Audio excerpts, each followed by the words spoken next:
It is that time of year. It's playoff season. Of course, we're all locked in on that, but we're not really locked in necessarily on our fantasy lineups because unless you're playing in a playoff league, which I do have one of those, then you're not you're not keeping up to date with everything that's happening the same way you would during the regular season.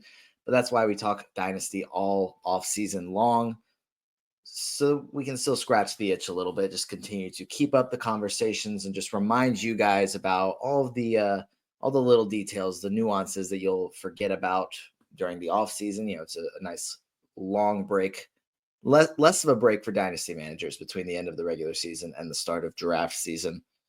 But we're going to fill that time. We're going to fill that space, and we're just going to talk about the general dynasty landscape here. We're going to talk about a number of different things.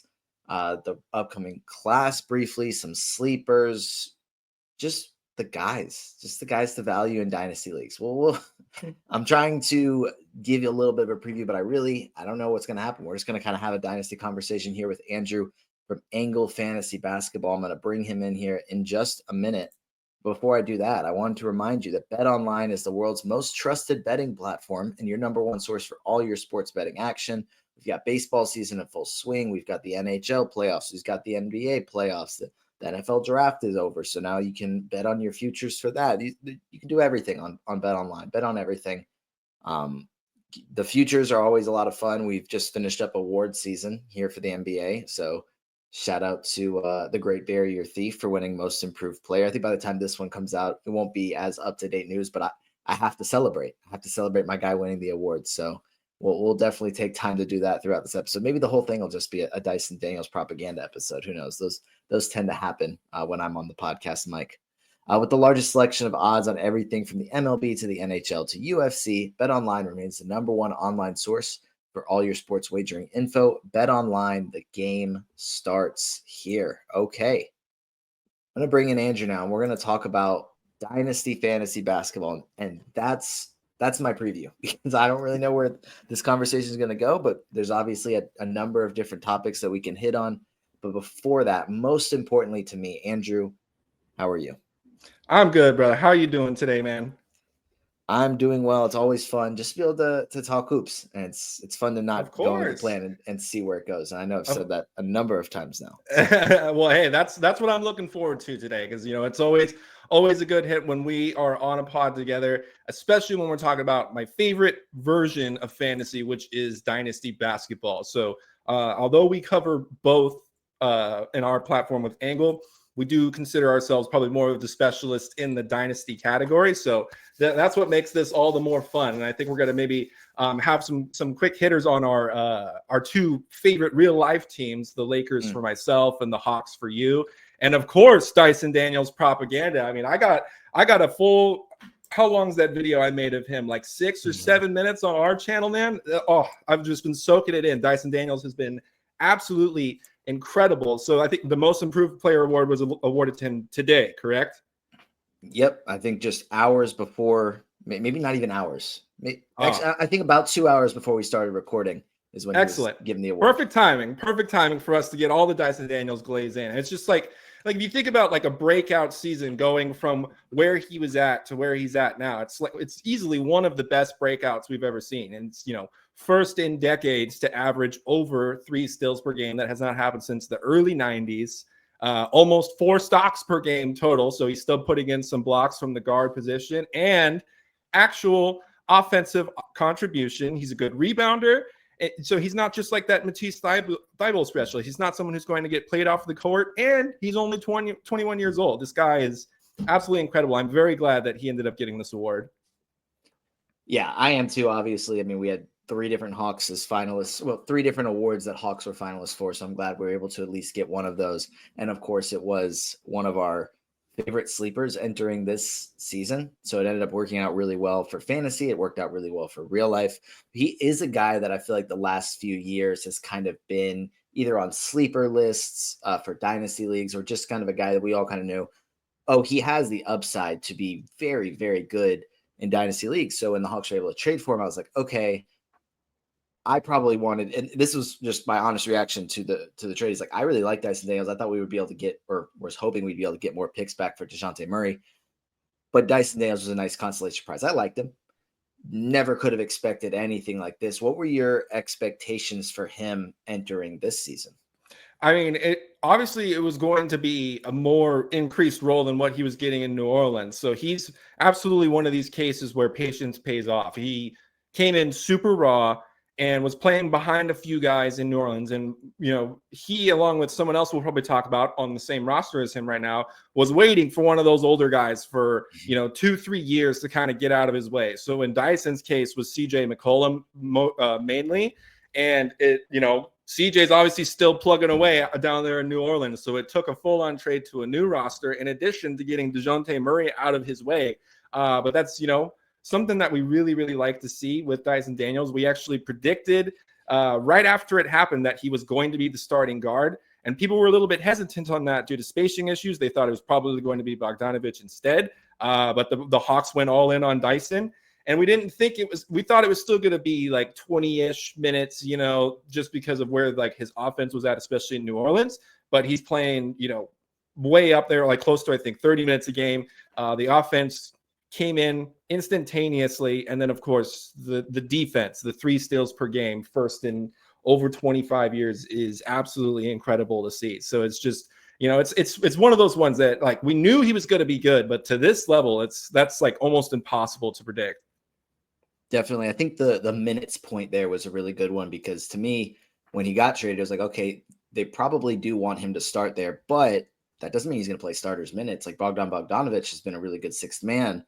So it might just be that thing where Dyson Daniels, sure, he's starting, but he's the starter playing 25 minutes per game, and he doesn't really break out the way we want him to. But he played 34 minutes per game this year. That was great to see, and that's what led to some of these massive jumps, more than double his points per game, more than double his steals per game.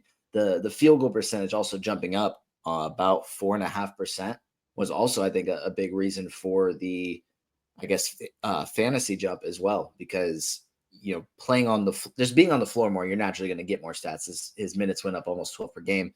You don't predict that type of leap in steals either, but the field goal percentage improving, obviously it leads to more points, more offensive responsibility, more minutes. I think it all just kind of goes together. So the defensive revolution was incredible, but I think his improvements on the offensive end from year 2 to year 3 just timed really well with moving into the starting role with the Hawks. And I'm sure, I mean, I don't know too many Pelicans fans, but I'm sure that they can't be too happy about losing out on Dyson Daniels with the way this past season has gone. Yeah, Pelicans fans can't be too happy overall with what's going on at the moment. And I don't fair. know, I don't know if that's maybe a franchise thing, because I haven't particularly liked what they've done with Zion either. And it's a franchise that I would like to see kind of reset itself too. But with Dyson, obviously he's not going to get to 34 minutes unless he's putting up passable offense at the least. So getting to 14 points per game, as well as the steals, like when I was doing the video I made of him, it was like the steals. It wasn't because his swiping and his hands got faster. It was almost like just the way he's able to position himself. He must have worked on that so much over the season. It seemed like majority of the steals he had, he just positioned himself to where someone dribbled just directly into him where his hand was. He, of course, since he's got that wingspan, he had plenty of those reach around steals too. But it was really cool to see like kind of what he was doing majority of the year to get so many steals. And of course, too, being a good rebounder, pulling in over 5 rebounds a game. That's another thing where it's not just an empty stat set coming from him. So yeah, across the board. So he was outside of our top 100. I want to say probably this time last year. Maybe he was like 115 or something. We're talking about dynasty rank here. Now he's in our top 40. So that kind of leap is honestly unprecedented. Yeah, we'll have dynasty managers for years, maybe even dynasty analysts for years, saying this is going to be this season's Dyson Daniels. There's not going to be another Dyson Daniels type breakout. Not to that level. There will be other breakouts, but when you try and say this year's Dyson Daniels, you're probably not going to find it. I do want to segue here because I think, in order to avoid me just talking about the Hawks the entire time, we'll keep bouncing from team to team. And you brought up the point with the Pelicans, and I think we will. I promise we will come back to your Lakers, but I think you bring up the point about things being iffy in New Orleans, and you mentioned Zion Williamson specifically. I thought that Zion, when he was on the floor this year, was much improved and just continues to get better and better. Obviously, the availability is just the number one issue for him, and hopefully it doesn't continue to be, but as of right now, like that's what it is. What, I guess, if you were in the GM seat for New Orleans, like what kinds of moves would you want to be making? Would you be saying we need to, like, because I know you mentioned the reset idea, would you be looking to trade away all these young-ish players or some of the older ones and fully reset? Or would you be like, who would you be interested in keeping, I guess? I think they would for sure be interested in keeping Trey Murphy. They just re-signed him. They got rid of Brandon Ingram finally. So I think he's going to stay. It seems more it kind of seems like the relationship between Zion and the Pelicans is severed a little bit. I know they did get rid of the coach, and I think that might potentially help him stay. But it's something to watch in the offseason.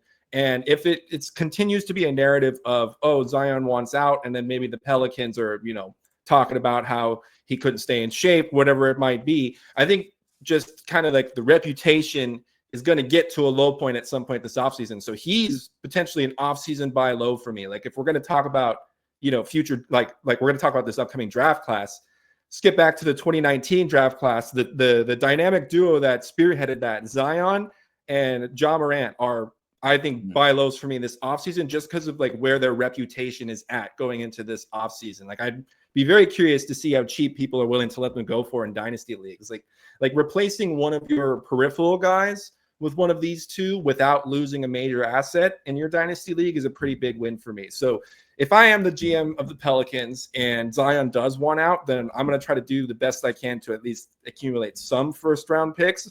I know they do have some leverage because a lot of his contract was not guaranteed. So that's going to be a very curious situation to watch to see if he does ask out. Because I want to know where the relationship is at now that they did get rid of Willie Green, because I did hear he kind of lost the locker room pretty early into this season. Yeah.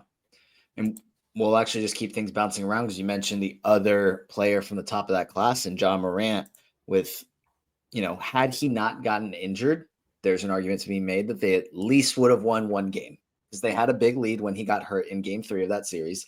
Yeah. And then they historically blew that lead because, not having Ja out there definitely hurts that. Then they get swept, but he quote unquote had them figured out. I don't know if I fully believe that, but I assume that they would have at least lost in 5 at the worst. But where do we kind of go here with Memphis or with Ja specifically? Like, where do we kind of go moving forward, whether it's from fantasy or a real life perspective?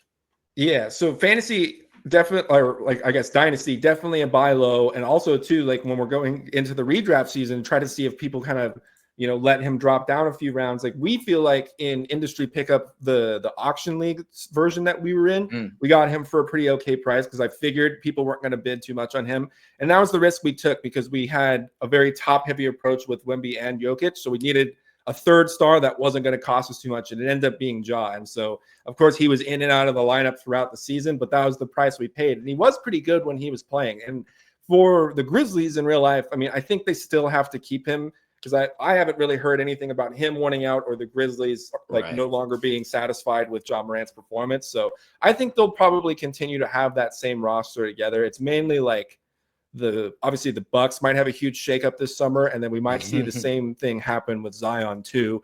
And then of course Phoenix will probably do something as well. So those are probably like the main 3 teams where a big name is likely going to be departing. And I do think the Grizzlies will probably keep it together. I don't really see them getting rid of like Ja Morant, Jaren Jackson, anybody like that anytime soon. Yeah, it's a pretty interesting situation in Memphis because I think it's pretty clear that they're more talented than where they kind of finished the season, like being the 8th seed. I would say they have more talent than that, but how much more, and does it actually matter in the West because of how talented just everybody else is? But it seems like every year it's something. You could say that for a number of teams, but something that's a little bit of bad luck for Memphis, where they just aren't able to make it further in the playoffs. Sometimes it's just bad matchups, like when they were the 2 seed a couple of years ago, ran into the Lakers first round. Like it was just a terrible matchup for them. And that's what kind of led to the Lakers getting that upset win. So I think that there is too much there for them to fully rebuild, fully start over. And they always have either somebody they draft in the second round or get some way or another that ends up being, I guess, either a sleeper or a breakout candidate. Every single season they find someone new. This year, I would say that person was one, rookie Jalen Wells, And 2, Scottie Pippen Jr., I thought also had a really good year heading into the postseason as well. They just have too much talent for me to say that they should just totally start over. Yeah, and they are, you are right. They are good at drafting. I almost wish they would have made a bigger leap back when they had like fresh draft picks, like that year they got like Jake LaRivia and David Roddy, because those guys had some hype. And I kind of wish they almost capitalized that into another star, but those few years back when that draft did happen, because it seemed obviously it's a little too late now. David Roddy flamed out, and then LaRavia is in Sacramento now. So they could have capitalized in that position. And they still do have a good core, because like you mentioned, they did draft well. Like, Brandon Clark is still there. They drafted him. They did draft Zach Edey this year, who is good. They got Jalen Wells in the second round. Scottie Pippen was an undrafted guy. He was on a two-way with the Lakers, and then they ended up bringing him in. I was waiting for a while for Scottie to get onto a roster. He's one of those guys who, there's still those guys out there who are going to greatly benefit once the NBA does expand. But yeah, I think the Grizzlies kind of do still keep, like, they need to keep doing what they're doing, and maybe seeing if they can get some different peripheral players that can help to make it work for them, or if there's just anything that can be done to help keep John Morant healthy. But they're not in much of a state of chaos as someone like New Orleans is, or Phoenix, because they at least did make the first round, and it's really hard to beat OKC no matter what team you are. For sure. And one of the teams that you mentioned earlier as probably going to have a good bit of roster shakeup this year, and it's going to be one player that I think 29 teams are going to try and find a way for, or 29 fans of 29 teams are going to throw out ridiculous trade offers to try and get on their team. And that's Giannis Antetokounmpo, who I think everybody would love to have on their team. There's probably closer. I was trying to look earlier. There's probably like 7 teams or so that should realistically make a run at Giannis and be comfortable parting with the pieces that are required to get Giannis. Is there any team specifically? And I want to go ahead and rule out a team like I know Brooklyn has long been rumored to be interested in Giannis. To me, it just doesn't make much sense for them to just cash in all their picks and basically have an average team around Giannis. I don't think a team like OKC or like somebody that's a true contender needs to part with what they would have to part with in order to bring him in. But some of those like teams in the middle, is there any team or a couple teams in particular that you would want to see Giannis go to? That is a great question. Because I was just reading today basically about how stingy Houston is with all of the assets they have. They could clear cap space for Giannis, and then obviously have a ton of assets that they could send for him.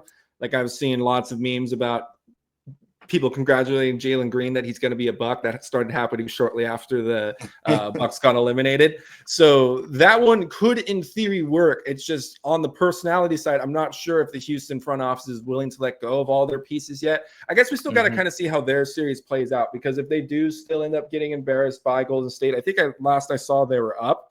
They're playing their right up. Warriors stormed back by 31 points. See, if it's going to end ugly like that, then then that's when front offices are like, okay, maybe we do need somebody like Giannis, because even like Fred VanVleet himself was saying, we just don't have that guy in the last minutes of the game who can basically just ISO and take over for us. They're trying to do it through Sengun, and I think Sengun can get there someday. He's just not quite there yet. But obviously, if you get pretty much the currently most unguardable player in the NBA, that's going to go a long way for you. I think they could get like a Kevin Durant for cheaper, but age-wise, Giannis is only 30, so he's still within his athletic prime and at least fits the timeline better. I know someone like Zion fits the Houston timeline even better, but I would want someone with playoff experience who also is always on the floor, and he's the only guy fantasy-wise. I think he's actually underrated in Dynasty because people just look so much into his free throw percentage. He's the only player with over 30 points, over 10 rebounds, and over 5 assists per game. So Jokic didn't get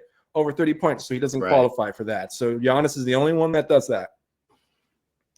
Yeah, I think it's just looking through all the teams. It's pretty much in my eyes, how much is Houston gonna want to give up? Like, if they want to part with whatever it takes to get Giannis, they can, and then they probably can make the best offer. I mean, I guess in theory, like OKC could probably make a quote unquote better offer, but I don't really see that happening. I've been saying this for a little while now. I would love to see the Hawks make a trade for Giannis. It would be centered around Jalen Johnson.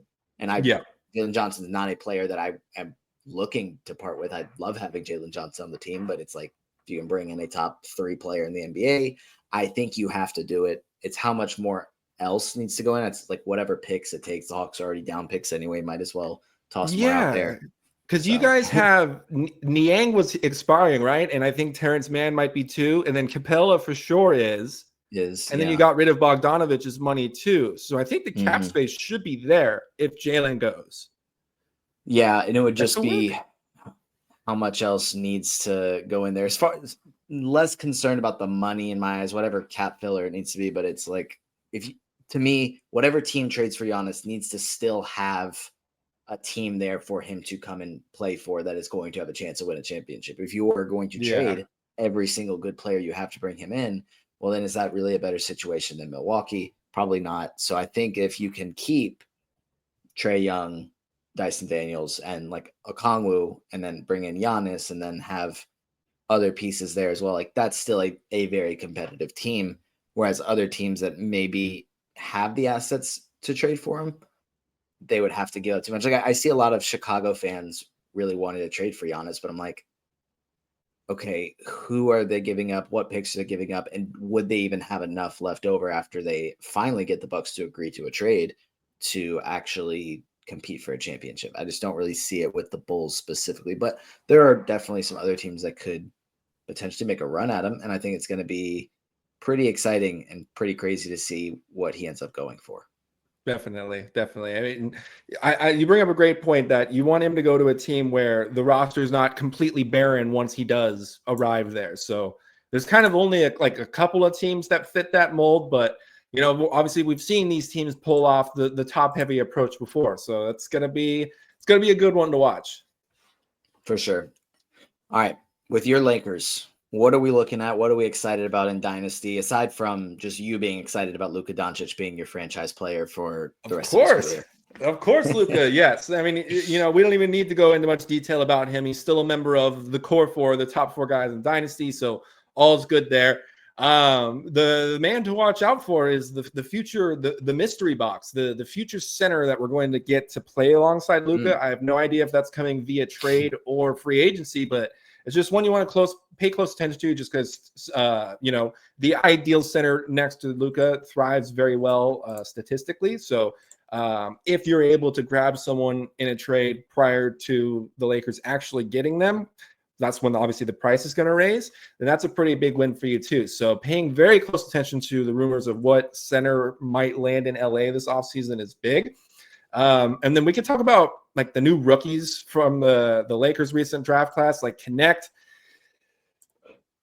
I think the trade and subsequent reversal of that trade killed his confidence, because like to begin the year, he was a pretty good scoring option off the bench. He was helping to alleviate the scoring load a little bit, because this year more than ever, there was much more of a conversation of managing LeBron's gas tank. And that's not something I'm going to fault him for or get mad about, because everything we're getting right now is extra. He's in his 40s. Like, okay, that's fine. We're going to revolve around his gas tank. And Luka coming in has helped a bit with that too. But I think now with Knecht being phased out of the rotation, in my opinion, fully due to this whole trade debacle, it's going to obviously kill the value that he had.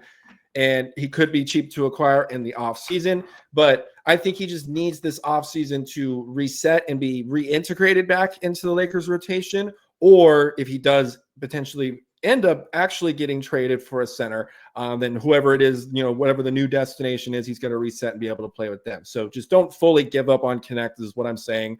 I think it'll be okay. It's just, psychologically wise, I think that trade and reversal really messed with him during this season. For sure. I think that was definitely a pretty big factor. I mean, they gave him a few games off basically after it kind of got reversed, just for him to clear his head. And he did still have some solid games after that. And I would say arguably a bigger reason for him to get phased out of the rotation is that it's one thing to have Dalton Knecht out there when Anthony Davis is behind him. But then if you're bringing in a Luka Doncic type defender, which isn't like a compliment, and then you have Jackson Hayes in the paint, it's a different story. You need to be better defensively. And Dalton Knecht's specialty isn't defense.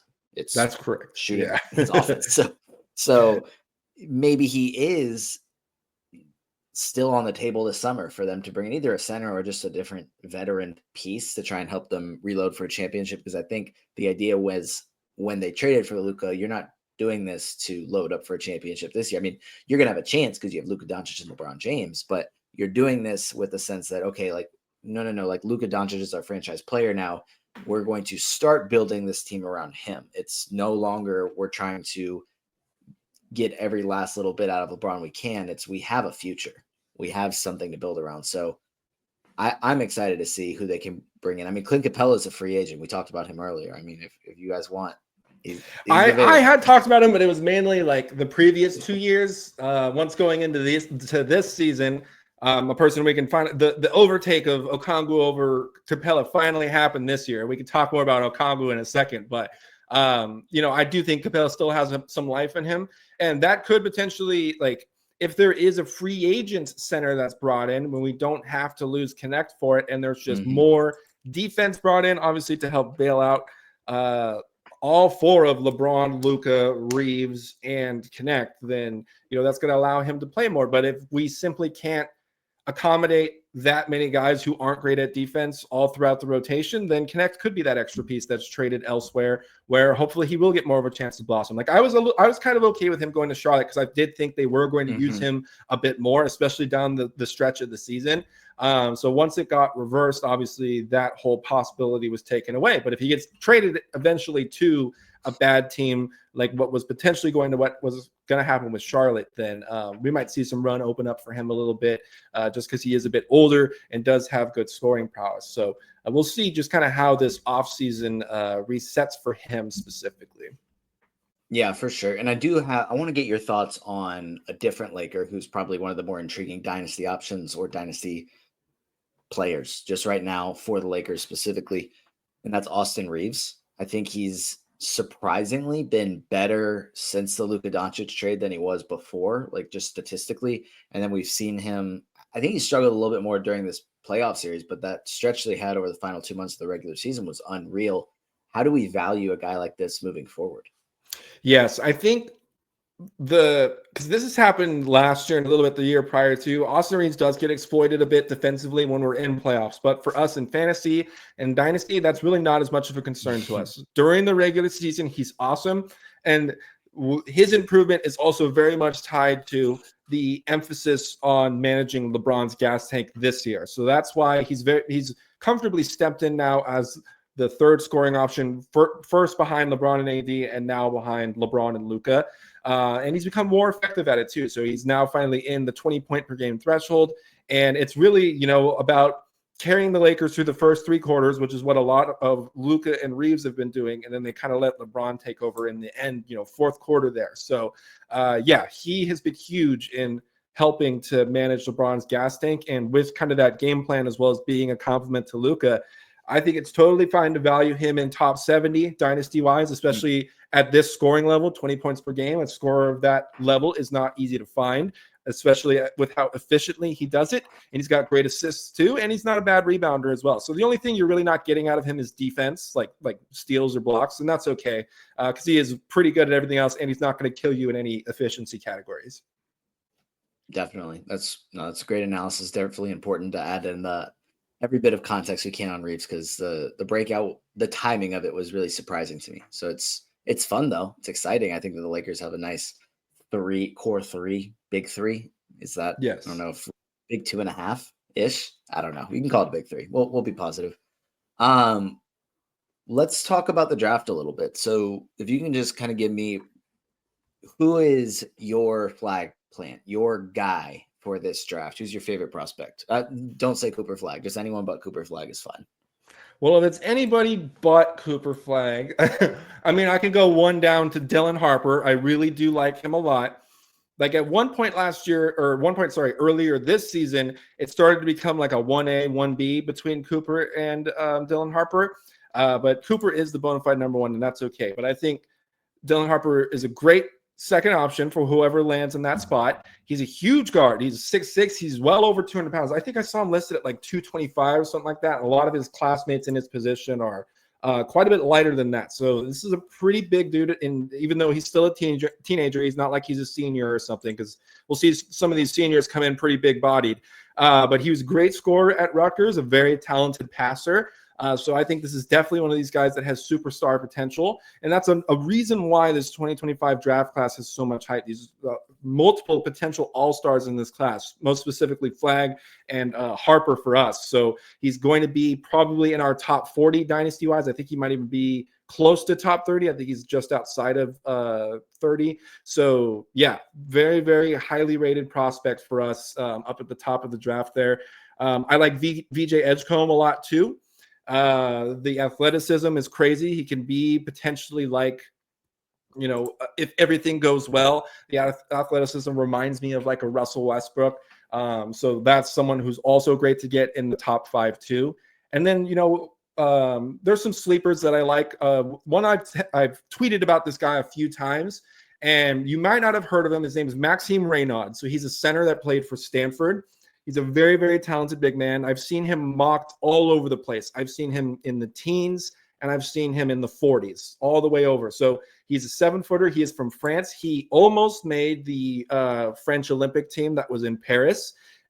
He is actually a close friend of Wemby. And then in Stanford, he is an older prospect. He's 22. He was a senior this year. He averaged 20 and 10, a little over a block per game, almost 2 threes per game.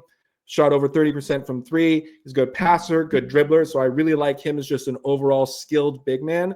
And so if you're in maybe a deeper league that has picks in the 20s, or if you're in like the second round of your shallower league that, maybe like a 14 or 12 team league, second round, where those picks would be more like these guys who'd be picked in the 20s in real life, then Raynaud's definitely a good one to look at for sure. That is a deep cut right there, and I love it. From like our 30-team dynasty leagues that all of us sickos like to play in, this is definitely the type of guy that we'd be looking to target in the later rounds. I rounds. won't be surprised if he kills it in the combine, and then there's people considering him higher, especially when we're looking at 9 category, the type of numbers he's able to put up. He's one of those ones where I'm very excited for the combine, because I think people will talk about him more after that. Definitely, especially if he's able to come in and contribute immediately. I was talking with Matt Lawson earlier this week, and he was saying, when you're picking in the lottery, you're looking more at upside, you're valuing age a little bit more. But if outside that, if you're just trying to get somebody to help you win now that can like definitely contribute, maybe not as much of like a long-term investment that you have to wait a few years for it to pay off. A 22-year-old that's a 7-footer that can do a number of different things, that's a great plug and play option. You could definitely see him as like a late first round guy. This comp, I guess it's done by, I'm just pulling it up from Fanspo at All Things NBA. So shout out to at All Things NBA for this. But the NBA comp right here is a more athletic Brook Lopez or an Alex Len. More athletic Brook Lopez would be nice. Yeah, that's quite a range of options. I mean, that is a spread, and that's kind of like what you have to deal with when we get into these later prospects. People call these dart throws, but this is an area of the draft that I like a lot, and you know who I liked a lot last year too. And this is kind of starting to be my guy that I've been talking about a little bit more for this draft cycle around. Another guy that I like, so this guy is probably more relevant to the shallower leagues. He might probably go in the teens or the 20s. That's generally where I see him mocked at, and that's Nique Clifford. He played for Colorado State. A lot of people say he reminds them of Josh Hart, and he's that high effort, good defender, great rebounder, and has complementary scoring to help out with the stars on his team. So I think this is one of those guys that I think you will see go in that teens to 20s range. Yeah, 6'6", but he's pulling in 9.6 rebounds a game. So that is, and then you see the player comparison here too, Josh Hart. Yeah. So if we can find ourselves a new Josh Hart, and you're only spending a very late first in a shallower league, or an early second in a shallower league, a 20s pick in a 30-team league, then yeah, Nique Clifford is an awesome option too. Very friendly stat set for us 9 category players. And another one of those seniors who seems ready to hit the ground running. Yeah, I think a few of those guys ended up being right outside or right around the top 15 for Matt in his first rookie rankings, which, I mean, I'm going to definitely put stock in what Matt has to put out. So that's, of course, good to see him there. Yeah. So definitely a target for your rookie drafts, definitely a target for NBA teams that are picking right outside the lottery. Let's see, who's a guy that I really like that I can get your thoughts on. I'll go just one spot down from that on this list here. And I'll ask you about Danny Wolf, who I've really enjoyed, is a ton of fun, but I think has been, based on what I've seen, a little bit polarizing just based on who you ask, because I think there are certain traits there that are really attractive, especially in fantasy basketball. And then there's some things where you're like, oh, that's such a big red flag that there's no way that he's going to turn into what we hope he can be. I don't know. How do you kind of feel about Danny Wolf? So it does seem like this draft, a lot of the centers in this draft are starting to be more in the mold of what we're looking for in the NBA, because for a while there, it was just either the rim running center or the stretch big. Those are like the only two for a bit that can survive in this NBA ecosystem. But now the playmaking center is starting to make their emergence, namely like an Isaiah Hartenstein is a great example of that. Of course, Jokic is the best example of that, and Sabonis, Şengün. So you're starting to see some of these centers who are not freak athletes like a Khalil Ware, and who are not pure rim runners like a Jalen Duren. And so Danny Wolf is for sure from that third breed, the playmaking center archetype. And so you do like his ability to pass. He's a good rebounder. I wish the scoring was a little bit better, but I do like the fact that he can shoot threes, and he's a really good ball handler. So just like NBA teams know how to work with that, which is another reason why I like Raynaud too. It's like you can shoot, you can handle the ball, and you know where to pass. You know where to find your cutters at. You know how to pass out of the short roll too. So those things combined, along with what's of course needed to make all this work, which is basketball IQ. I do think Wolf has that. So right here in this range where he's at, in this 20s range, I feel comfortable taking him here. The risk, of course, with him, as well as a lot of these other bigs, like it's a little bit of a risk with Raynaud too, is just their mobility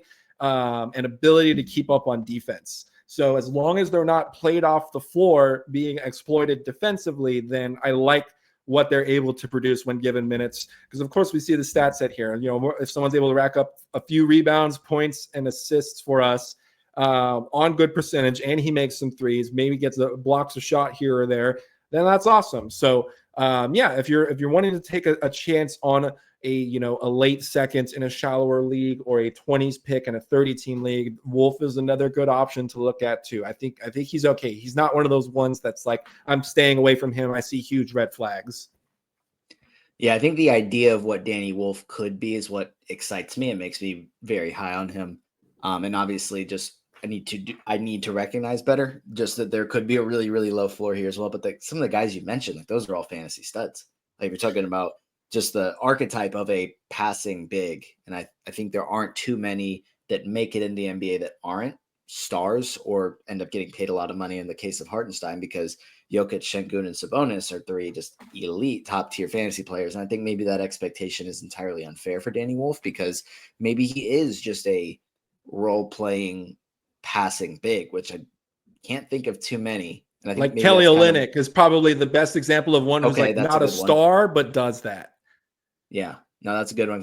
But Kelly Olynyk gets paid a good bit of money to do what he does. So maybe things will work out for Danny Wolf if he can figure out how to make up for any other deficiencies in his game or any other red flags in his game. I think the turnovers specifically at the college level were very, very concerning. One other player that I have that's closer to a top 10 pick that I think we're either going to look back in 5 years or maybe even 3 years. I mean, everybody likes to redraft and draw conclusions after 1 year, so maybe we'll do it then. But we're either going to say, I can't believe that this guy slipped to wherever he ends up going, or, man, like I thought he was going to be really good, but he just didn't end up working out. And that is Jeremiah Fears from Oklahoma. I think he's got the makings. Like he just has like the vibe, the play style, like certain big games that he had were also really encouraging. They just kind of make you say, okay, this guy can be a star. But there's also, I guess, a few red flags in there that you would maybe not fully red flags, maybe yellow flags that would make you temper your expectations a little bit. I don't know. How do you feel about Jeremiah Fears? I feel like this class is so full of kind of just like flashy names, especially up towards the top of the board. Like even when we're down in 6 and 7, there's Trey Johnson, there's Kaman Malawak there, like people within that range. And there's just so many names and so many guys to be infatuated by. And I feel like it wasn't until later on in the season, especially once the tournament rolled around, that we started to get to know Jeremiah Fears better. And when we're making our rookie big boards, it's primarily a collaboration between myself and one of my two partners at Angle, Mitch. And so Mitch and I, of course, as we're in this draft cycle, we'll start to kind of identify our favorites. And then whenever we identify our favorites, we always pay close attention to each other's favorites, because that starts, that carries a lot of weight. And, I trust Mitch's draft process so much. And when he starts to really zero in on someone, I put a lot of weight into that. And he is starting to zero in on Fears. And it's just made me start to look more into him too. And I just think the scoring prowess is very underrated. I think he's very good at stealing too. And just when he lands in the right role, like for example, if he goes to Dallas at the latter portion of the lottery, I really like that fit for him, especially filling the void for Kyrie Irving for a little bit. I think he has a higher ceiling than somebody like a Jordan Hawkins that we saw go a couple of years ago in the draft. I do think he has a better ceiling than that. The stat set is not as empty. He is a better passer, and he has more active hands, better stealing. He's a little bit taller than him too. So I like Fears a lot. I think he is safe to pick at the end of your lottery, potentially even a little bit earlier. Like you said, this is someone where we can be like, how was this guy going in, 11, 12, 13, 14 range? He could easily be performing in, someone who probably could go in top 5, top 7 of this draft. That would not surprise me. I think Fears has a higher ceiling than a lot of us realize. 100%. And I do want to get your thoughts on Cooper Flagg before we talk about some of your sleepers. But my question to you would be, if you were in a startup draft tomorrow, just for a dynasty league, how high does Cooper Flagg go? I've been asking, I've only had a couple guests at this point, but I've been trying to ask everyone to kind of get a range of where Cooper Flagg would go, even before we know where he's playing. Wow. Okay. So I guess we'll do a preview of our new dynasty ranks where he ended up at, because we were going to release them pretty much today, but as the numbers and everything was done, Dame blew out his Achilles, and we were not comfortable releasing it with the spot Dame was in. So we're redoing it to account for that Dame injury. But with that being said, I want to say he ended up at 9 overall for us. I'm going to double check that right now. So obviously, you're not going to take him over the core 4: Wemby, Shea, Jokic, Doncic. Do not do that. 5 and 6, I also am not considering Cooper at that point. 5 is universally, at least within our part, is going to be Tatum. All 5 of us put him there. And then now I think Cade has moved into his own category at 6. Then comes for us at 7 is Anthony Edwards. And then Flagg actually ended up at 8 for us. So mixed in with that is like Halliburton, Giannis, LaMelo, Trey, J-Dub. So he's going to go early. If you're in a 12, 14 team league, it's possible that he is going to go in your first round. It really depends on how much your fellow league mates believe in him, because I could see him go like early second round of a 12 to 14 team dynasty league. But yes, that is where I'm seeing the valuation is within this top 15. He is a very special prospect.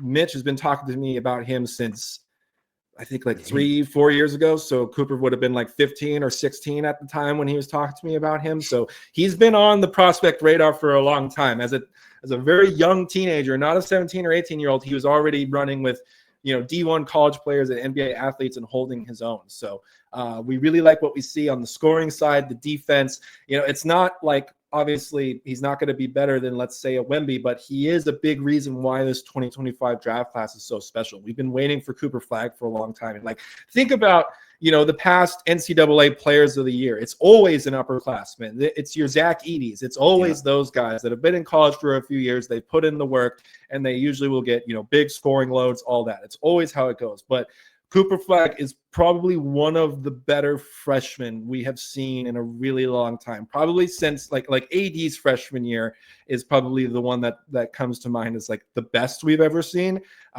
Since he of course capped it off with a national championship too. But Cooper's is up there. Cooper had a very, very good year at Duke. Yeah, I think the difference between where he should be ranked in Dynasty and where you'd actually draft him ends up being just like a personal decision, or like kind of just like a discussion we had, because I think your ranking is more fair for him. But I think when you get into an actual draft room, somebody's probably going to reach for him. I think that what makes sense versus what we end up doing as Dynasty, man, and heck, if I was starting a league tomorrow, I'd definitely overdraft him. and just lean into a rebuilding team. Like that's my favorite strategy anyway. So I think once the doing core that. 4 is off the board, that's when Cooper potential is there. Like as soon as we get past 4, then because like if you're taking him above the core, above one of those top 4 guys, and that's pretty wild. But once it gets to Tatum there at 5, and so I could see someone being like wanting Flagg over that or something like that. And that's where I think the floodgates open on Flagg being reached for a little bit. Yeah, when we did that Devi draft last year, I think he went 6th, and I had the 5th pick, and I went Halliburton. And I was like, I don't know when everybody else is going to go with these rookies.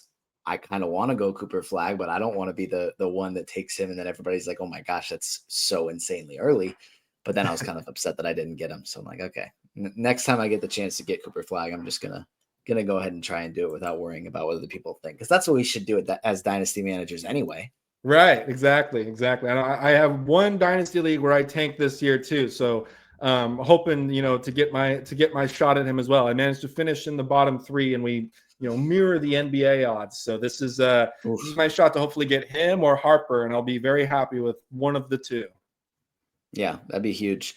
I know you said you had a list of sleepers. Who do you got for me? Can you start either? Yeah. So Raynaud was the first one. Nique Clifford is probably going to be the most relevant to your shallower leagues, 12 to 14. So now we're getting into deeper. Miles Bird, he was a guard from San Diego State. I like his stocks potential specifically. We do need to make sure that he still declares for the draft. We're kind of in that window still where people can choose to go back to college if they want to. I think he's probably going to be passable on offense. You might see him go in that 20s to 40 range. Yeah, No Ceilings has him at 35. That early 30s range is probably where you're going to see him go. But that big combo guard, 6'7", 190, point guard who can handle the ball and just has that really good stocks potential. I think he was pretty high on the steal side and was putting in some blocks too. So that's one that I like for 9 category. And then here, so that one might be relevant in a shallower league. And then for us in deep leagues, he's for sure going to be relevant. He's probably going to be an early 2nd round pick or a late 1st round pick in like a 30-team league.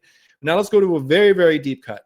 This is only relevant to us, probably 20, 30 teamers, not going to be on 10 to 14 team radars. He's going to be a super late 2nd. He might not even declare.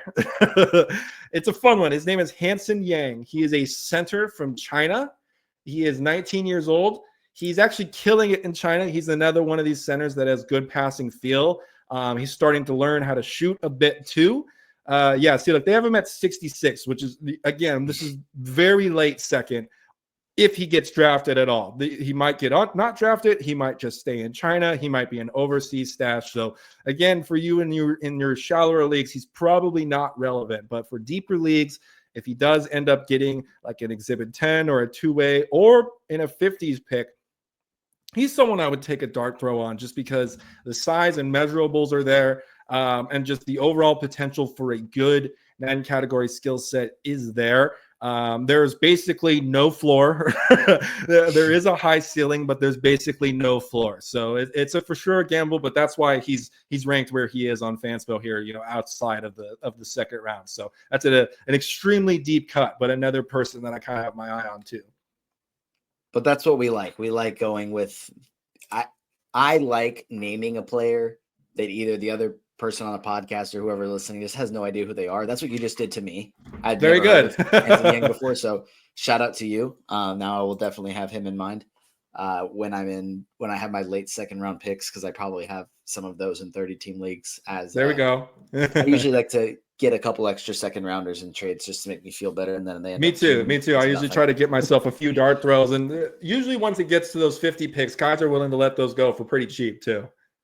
Yeah, just like whatever trade offer you send, just go ahead and add a 2nd or 2 on top of that. Just make me feel a little bit.